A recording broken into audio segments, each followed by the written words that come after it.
Bonjour et bienvenue sur Astuces Vie Saine. Aujourd'hui, je veux vous parler de comment se porte votre empreinte écologique et plus précisément du mouvement zéro déchet. Est-ce que vous savez ce que c'est? C'est tout simplement une vision et une façon de faire pour réduire ses achats de façon à produire moins de déchets, repenser ce qu'on possède pour le réutiliser, faire davantage de recyclage, du compost, penser à l'usager et bien plus encore. Je vous propose aujourd'hui 12 façons d'amorcer votre virage zéro déchet de façon simple et ce, dès aujourd'hui. La première façon coule de source. Il s'agit de boire de l'eau du robinet plutôt que de boire de l'eau embouteillée. Une évidence dans un pays qui contient autant d'eau que le Canada, d'eau de source, et sachant que l'eau du robinet est testée plusieurs fois par jour, ce qui n'est pas le cas des usines de traitement pour l'eau embouteillée. Donc, les contrôles de qualité sont nettement supérieurs et en plus, c'est gratuit. Votre portefeuille en sera très content. Pour ce faire, tout simplement, il vous faut une bonne bouteille d'eau réutilisable. Je vous suggère d'en avoir une soit en inox ou en plastique de qualité sans BPA. Le plus important, c'est qu'elle soit entièrement lavable pour éviter évidemment la moisissure. Et de cette façon, en ayant une bouteille d'eau réutilisable, pensez à un format intelligent pour vous pour boire suffisamment d'eau dans votre journée. Le deuxième point, c'est de bannir les fameuses pailles de plastique. Les pailles, oui, c'est sympa, mais c'est l'une des sources de plastique à usage unique les plus facilement évitables. On en retrouve dans les restaurants, on en retrouve un peu partout, on s'en fait offrir souvent, mais on peut dire non. Vous pouvez également, si vous souhaitez continuer à boire avec une paille, opter pour des options durables, telles que des pailles en inox, en bambou, qui sont vendues généralement en kit de plusieurs avec une brosse et un étui de rangement. Donc, facile d'en faire l'entretien, mais aussi c'est plus simple pour la planète. Ça va éviter d'abîmer la faune et la flore et de contribuer aux océans de plastique avec ce plastique qui est malheureusement à usage unique. La troisième façon, c'est les essuie-tout. Peu importe la marque, on appelle ça des sopalins, du papier absorbant. Bref, peu importe l'appellation que vous lui donnez, les essuie-tout sont une source de papier jetable à usage unique et qu'on peut facilement remplacer par des chiffons, communément appelés des guenilles.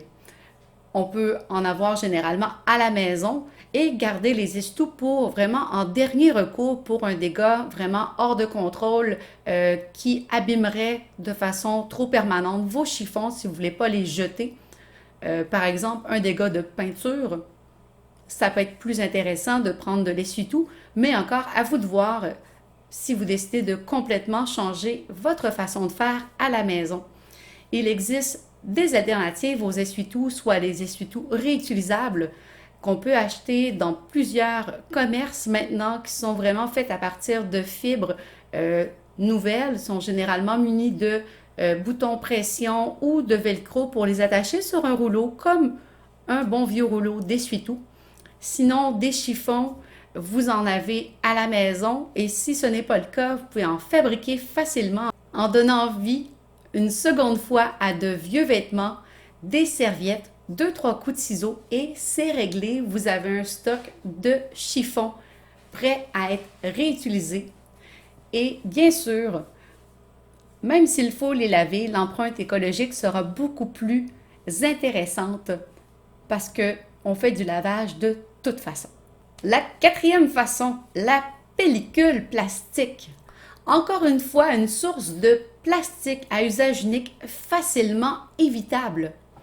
Il existe beaucoup d'autres solutions que ce soit des contenants hermétiques, lavables et réutilisables, que ce soit le papier aluminium qui au moins lui est lavable et recyclable, ou sinon mon chouchou, le papier enduit de cire d'abeille.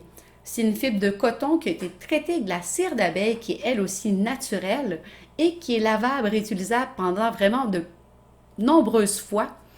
Et ça tient vraiment le même rôle qu'une pellicule plastique, mais sans le plastique. Une belle alternative verte. La cinquième façon d'amorcer votre virage zéro déchet est d'opter pour une tasse de café réutilisable et voire même, pourquoi pas, de faire votre café à la maison. Mine de rien, s'acheter un café tous les jours en allant travailler qui vient avec son contenant à usage unique, un couvert à usage unique et évidemment une facture, ça chiffre non seulement sur le point de vue écologique, mais au niveau financier également. Donc, une solution, c'est tout d'abord d'investir dans une bonne tasse thermos pour votre café. Une tasse, bien sûr, facilement lavable, encore une fois, mais aussi, pourquoi pas faire votre café à la maison. Ça vous évite un trajet vers une boutique de café. Si vous choisissez toutefois de continuer à encourager votre marchand de café préféré, sachez que la plupart acceptent les contenants réutilisables et certains vont même vous donner un rabais pour le faire pour votre geste vert. En sixième, votre santé dentaire et le zéro déchet. Quand on parle de santé dentaire, on parle bien sûr tout d'abord de brosse à dents et de fil dentaire. Tous les deux sont faits notamment de plastique. La brosse à dents traditionnelle est un manche de plastique avec des fibres de plastique. Même chose pour le fil dentaire, emballage plastique, réemballé dans du plastique. Donc, ça fait beaucoup de déchets évitables. Les alternatives pour la brosse à dents sont notamment la brosse à dents de bambou qui est réutilisable à peu près sur la même durée qu'une brosse à dents traditionnelle. Et ensuite, elle est biodégradable vu sa composition. Au niveau du fil dentaire, il existe des contenants en verre qui sont remplissables de fil dentaire qui est, lui, biodégradable. Une belle alternative pour votre santé bucco-dentaire. En 7, le nettoyage du visage et des oreilles. Est-ce que vous vous êtes déjà demandé combien de cure-oreilles vous pouvez utiliser dans une vie? C'est assez impressionnant. Il existe des alternatives, encore une fois, avec des cure-oreilles lavables, réutilisables. À prime abord, ça semble un petit peu dégoûtant, mais franchement, ça vaut le coup d'essayer et c'est beaucoup plus sécuritaire que les cure-oreilles traditionnelles. C'est vraiment une belle alternative, non seulement verte, mais plus sécuritaire. Donc, 2 pour 1 là-dessus. Au niveau des soins du visage, les fameux ronds de coton qu'on sert la plupart des femmes pour se démaquiller ou nettoyer notre visage sont loin d'être écologiques. Tout d'abord, ils sont blancs de chez blanc, donc traités aux produits chimiques déjà en partant. C'est vraiment pas l'idéal, mais en plus, le coton n'est pas la fibre la plus écologique non plus. Alternative, encore une fois, des tampons démaquillants en tissu que l'on peut acheter chez nombre d'artisans ou les fabriquer à la maison pour peu d'avoir un peu de temps et peut-être une machine à coudre, c'est plus simple. Ça peut être fait à partir d'à peu près n'importe quelle fibre douce. On privilégie la ratine, le coton ou la flanelle pour que ça soit lavable. Je suggère toutefois l'emploi d'un filet pour la machine à laver, c'est plus simple de les repêcher. En 8, votre cuisine, une source inépuisable de déchets. Nombre de nos déchets alimentaires peuvent être recyclés d'une façon ou d'une autre. Que ce soit les oignons verts qu'on peut faire repousser quasi à l'infini. Même chose avec les céleris qui finiront par pousser pour en faire d'autres. Ça, c'est magnifique. Mais votre cuisine est une source d'inspiration assez incroyable lorsqu'on se lance dans le zéro déchet. Une idée toute simple. Que faites-vous de vos épluchures? Quand on épluche, je ne sais pas, des pommes de terre, des oignons, peu importe le type de légumes, Est-ce que vous savez qu'on peut les garder au congélateur jusqu'à temps qu'on en ait une belle grosse quantité pour faire un bouillon de légumes maison? C'est l'une des façons de réutiliser ce qu'on aurait mis normalement à la poubelle ou si on fait du compost au compost, ce qui est quand même déjà mieux. On peut également faire des chips avec beaucoup de sortes d'épluchures, comme des épluchures de pommes, des épluchures de pommes de terre. Donc, il y a beaucoup d'idées pour transformer des kilos de déchets par année en choses utiles pour vous dans votre alimentation. La plupart des familles jettent en moyenne 750 kilos de matière organique par année. Ça, c'est les données de l'an dernier pour la France. C'est incroyable. Surtout que la moitié provient de matière fraîche.